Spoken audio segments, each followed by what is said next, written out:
আমার বিরুদ্ধে আজকে যে চার্জ, আমার আসামিদের বিরুদ্ধে চার্জ গঠিত হয়েছে, অতএব চার্জ গঠিত হলেও জাজেসগণ একথাও বলেছেন যে আমি ডিসচার্জের প্রেয়ারে যে সমস্ত বক্তব্য দিয়েছি সেগুলি পরবর্তীতে বিচারের ক্ষেত্রে সাক্ষী প্রমাণ্য শেষে যদি এটাকে গ্রহণযোগ্য মনে হয় তখন সেটা কোনো আর বিবেচনা করবেন।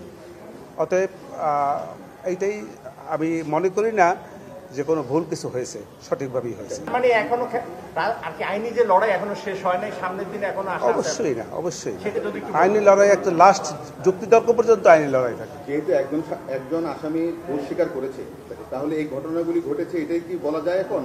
না, সেটা বলা যায় না।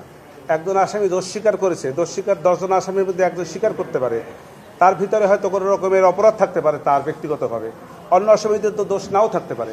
অতএব এর দ্বারা কিভাবে বুঝবো যে যিনি দোষ স্বীকার করেছেন সেই জন্য অন্যরাও সবাই দোষী, এটা বলা যাবে না। আমি এই আদেশের এগেইনস্টে আমি এখনো কোনো জাজমেন্ট হাতে পাই নাই, অর্ডারটা পাই নাই, অর্ডার হাতে পাই নাই। আর অর্ডার হাতে পাওয়ার পরে কি করব কি না করব সেটা পরে বিবেচনা। এই মুহূর্তে